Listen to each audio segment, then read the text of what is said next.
Bonjour à tous et bienvenue sur boursicoté.com pour cette nouvelle analyse technique du CAC 40 en point matinal avec une configuration qui semble confirmer la mise en place d'un mouvement baissier, puisqu'après ici le fort contact que nous avons eu hier suite à l'ouverture sur gap baissier donc de la bande de Bollinger inférieure, on peut remarquer que le rebond ici se stabilise au niveau de la moyenne mobile 20 exponentielle et aussi au niveau de la zone horizontale que je vous ai indiqué hier à 6608 points. Alors cette configuration n'est pas du tout anodine, on sort ici d'une forte dynamique haussière, on avait tracé des retracements de Fibonacci, je vais y revenir, et hier je vous indiquais que si on rebondissait au-delà de cette moyenne mobile 20 exponentielle, on pouvait parier ici sur un retour sur le plus haut significatif.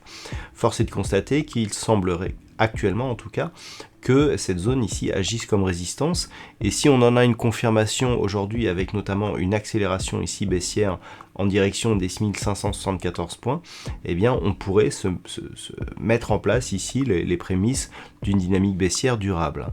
Du point de vue des indicateurs techniques, on est toujours sur une dynamique de rebond ici au sens des histogrammes du MACD, donc rebond technique pour l'instant.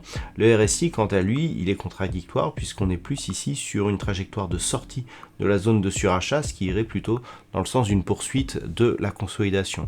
Alors, lorsque nous avons comme ça des indicateurs qui sont un petit peu antagonistes, il faut observer la dynamique des cours. La dynamique des cours, pour l'instant, elle va dans le sens du mouvement baissier.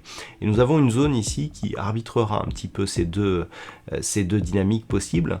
Donc, si on repasse durablement au-dessus des 6608 points, là on ira ici vers une cassure de la moyenne mobile 20 exponentielle et donc vers un possible retour ici sur les points hauts, ce qui fera que cette phase ici n'aura été que temporaire et donc marquera une phase de consolidation dans une dynamique qui reste haussière.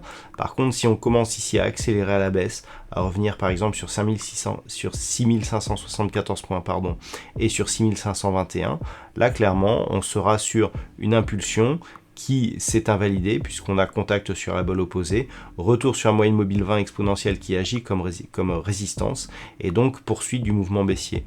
Auquel cas, nous avons donc comme objectif une poursuite vers le deuxième retracement de Fibonacci, ici 6498 points, et en cas de rupture de cette zone, la prochaine zone d'objectif c'est la zone entre le retracement ici à 50 et à 61,8%, zone à l'intérieur de laquelle nous retrouvons ici cette zone majeure des 6421 points. Donc il va falloir vraiment surveiller si les cours repartent à la baisse cette zone des 6520 points, puisque son franchissement pourrait nous projeter vers une accélération du mouvement baissier. Voilà ce que l'on peut dire donc sur cette configuration technique matinale. D'un point de vue macroéconomique, on n'aura pas énormément de choses aujourd'hui. On aura du côté des États-Unis à 16h les ventes de logements existants. Et puis ce soir, donc une déclaration du président de la Fed, Jérôme Powell, qui va s'exprimer, donc qui pourra éventuellement faire bouger quelques actifs liés au dollar. Voilà donc pour ce point matinal. Je vous souhaite une bonne séance et on se retrouve dès ce soir pour toutes les autres analyses techniques du site boursicoté.com.